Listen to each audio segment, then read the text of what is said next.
আসসালামু আলাইকুম। পরম করুণাময় মহান আল্লাহ তাআলার নামে শুরু করছি, যিনি অত্যন্ত দয়ালু। প্রচণ্ড শীত, হাড় কাঁপানো শীত, কোথাও এতটুকু নেই। এত শীত কেউ দেখেনি কোনো দিন। ছেলে বুড়ো সবাই কাঁপছে ঠিট ঠিট করে। কেউ কম্বলের উপর কম্বল চাপিয়েছে, কেউ চাপিয়েছে চামড়ার কোট, কেউ বা আগুন জেলে বসে আছে আগুনের পাশে। ঠান্ডায় কাহিল সবাই, কারো যেন আর কাজের তাড়া নেই, সব যেন ছুটি। অফিস আদালত দোকানপাট সবই বন্ধ, হাট বাজারে লোক নেই, পথঘাট শূন্য। এত শীতে বাইরে যাবে কে? কিন্তু খলিফার তো বসে থাকা চলে না, তাকে বেরোতে হবে। তার তো অনেক কাজ, গোটা মুসলিম জাহানের দায়িত্ব তো তার ঘাড়ে। খলিফা হজরত আবু বকর রাদিয়াল্লাহু তাআলা আনহু উঠলেন, গোসল করলেন, নাশতা সারলেন, তারপর কাপড় চোপড় পরে বেরুলেন। ব্যস্ততায় কাটল সারাদিন। একের পর এক কাজ করে চললেন, কোনো ফুরসত নেই। শীতে ঠান্ডায় অবশ হয়ে আসছে গোটা শরীর, অবসন্ন হয়ে আসছে মন। তবু বিশ্রাম নিলেন না, ফিরে আসলেন না বাড়িতে। সমস্ত কাজ সারলেন তিনি একে একে। তারপর স্বস্তির নিঃশ্বাস ফেললেন। না, এবার ফিরতে হবে, আর থাকা যায় না। সন্ধ্যার পর ক্লান্ত অবসন্ন মনে বাড়ির দিকে পা বাড়ালেন তিনি। বাড়ি ফিরে যেন টের পেলেন শরীরের অবস্থা। এতটুকু যেন শক্তি নেই আর, বসে থাকা অসম্ভব হয়ে উঠল। কোনো মতে খেয়ে দিয়ে শুয়ে পড়লেন তিনি। এতক্ষণে বুঝতে পারলেন শীতে ঠান্ডায় জ্বর এসে গেছে। প্রচণ্ড ব্যথায় যন্ত্রণায় কাটল গোটা রাত। জ্বর কমল না একটু। সকাল হলো, এখন তো বেরোতে হবে। খলিফা ছটফট করছেন, কিন্তু জ্বর ছাড়ছে না এখনও। উঠে বসার শক্তিও নেই তার। কীভাবে বেরুবেন? সকাল গড়িয়ে দুপুর, দুপুর গড়িয়ে সন্ধ্যা, তারপর নেমে এলো রাতের অন্ধকার। খলিফার জ্বর ছাড়ল না, পরদিন সকালেও না। অস্থির হয়ে উঠলেন খলিফা। কি হবে এখন? এখনও তো অনেক কাজ বাকি। কি হবে খিলাফতের? মহাভাবনায় পড়লেন তিনি। না জানি কি অবস্থা হবে জনগণের, কেমন হবে গরিব দুঃখীরা, কে সহায় হবে অনাথ এতিমের, কে এগিয়ে আসবে নতুন এই মুসলিম জাহানকে রক্ষা করতে। আল্লাহই ভালো জানেন, আল্লাহই রক্ষা করবেন, আল্লাহই ব্যবস্থা করে দেবেন সব কিছুর। কিন্তু যেই আসুক তাকে তো গুছিয়ে দিতে হবে সব, বুঝিয়ে দিতে হবে খিলাফতের দায়িত্ব, খলিফার দায়িত্ব, দেখিয়ে দিতে হবে সত্য ন্যায়ের পথ। প্রচণ্ড জ্বর নিয়ে কাজ চালিয়ে যেতে লাগলেন খলিফা হজরত আবু বকর রাদিয়াল্লাহু তাআলা আনহু। কারু বাধা, কারু নিষেধ মানলেন না। কিন্তু কতদিন সম্ভব? মানুষ তো আর যন্ত্র নয়। দম নিলেই তো শুধু চলে না মানুষের, আর পারা যায় না। নড়াচড়ারও শক্তি নেই আর। হজরত ওমর রাদিয়াল্লাহু তাআলা আনহুকে ডাকলেন তিনি। অনুরোধ করলেন সুস্থ না হওয়া পর্যন্ত খিলাফতের দেখাশোনা করতে। অনুরোধ করলেন ইমামতির কাজ চালিয়ে যেতে। হজরত ওমর রাদিয়াল্লাহু তাআলা আনহু ভাবলেন, এত অনুরোধ নয়, আদেশ, খলিফার আদেশ, প্রিয় নবীর ঘনিষ্ঠ বন্ধুর আদেশ। এ আদেশ একজন উত্তম অগ্রজের আদেশ, এ আদেশ স্নেহের আদেশ। পরম শ্রদ্ধা ভরে তিনি চালিয়ে যেতে লাগলেন খিলাফতের কাজ, চালিয়ে যেতে লাগলেন ইমামতির কাজ। এদিকে হজরত আবু বকর রাদিয়াল্লাহু তাআলা আনহুর জ্বর আরও বেড়ে চলল। আরও বেশি দুর্বল হয়ে পড়লেন তিনি। আত্মস্বজনরা অস্থির হয়ে পড়লেন, বন্ধু বান্ধবরা চিন্তাগ্রস্ত হলেন, সাহাবীগণ উৎকণ্ঠায় দিশেহারা। কি হবে এখন? হজরত আবু বকর রাদিয়াল্লাহু তাআলা আনহু বুঝতে পারলেন সবই। বুঝলেন আর সময় নেই, এবার ফিরতে হবে, এবার ফিরে যেতে হবে সব কিছু ছেড়ে। আত্মস্বজনরা তো আর অত সব বুঝতে পারেননি। তারা একের পর এক চিকিৎসা চালিয়ে যেতে লাগলেন। চিকিৎসকের পর চিকিৎসক দেখাতে লাগলেন। কেউ কেউ আরও ভালো চিকিৎসকের সন্ধানে বেরোলেন। কিন্তু খলিফা তো জানেন ওরা বৃথা চেষ্টা করছে, কষ্ট করছে শুধু শুধু, ফল তো কিছুই হবে না।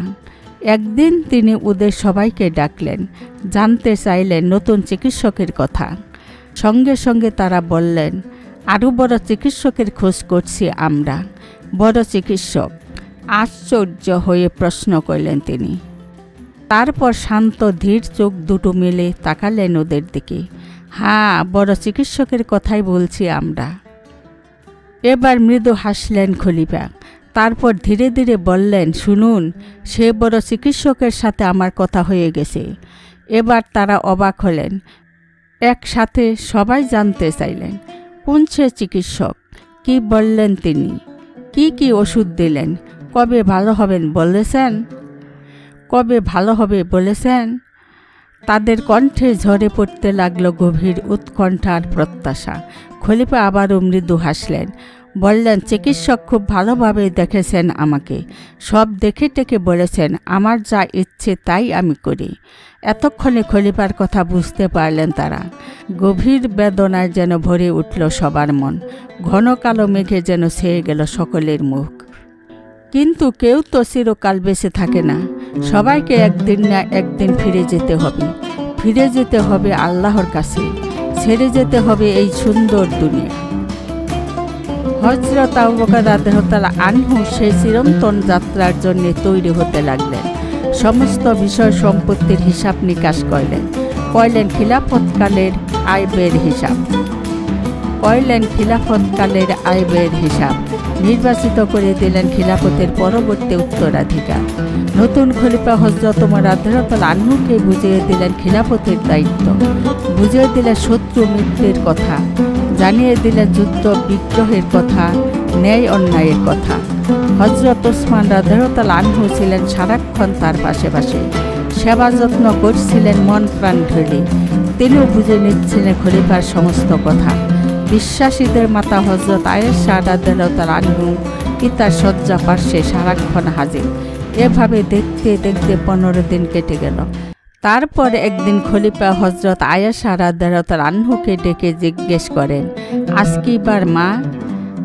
আজ সোমবার।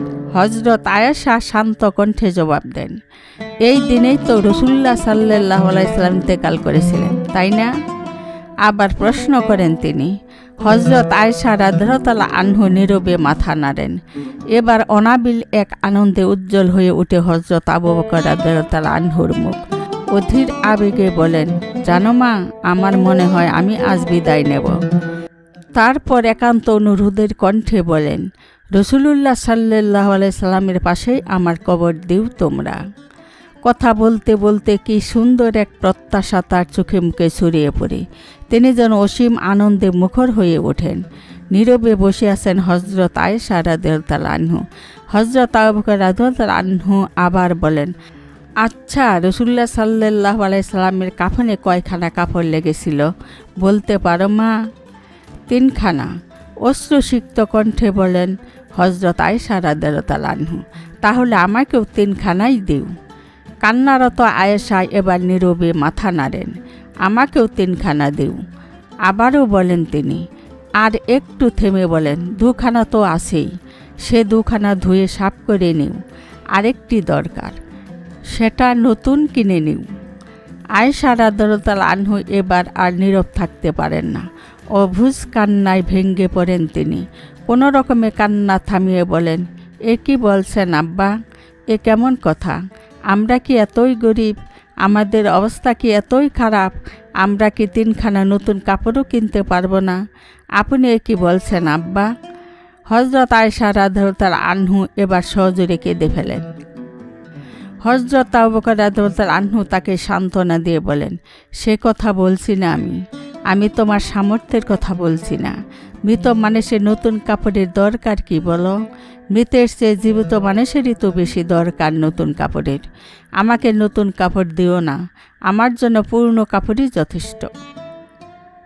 আশা করি আল্লাহর অশেষ রহমত ও মেহেরবানিতে আপনারা সকলেই ভালো আছেন, ভালো থাকেন এই কামনায় রইল।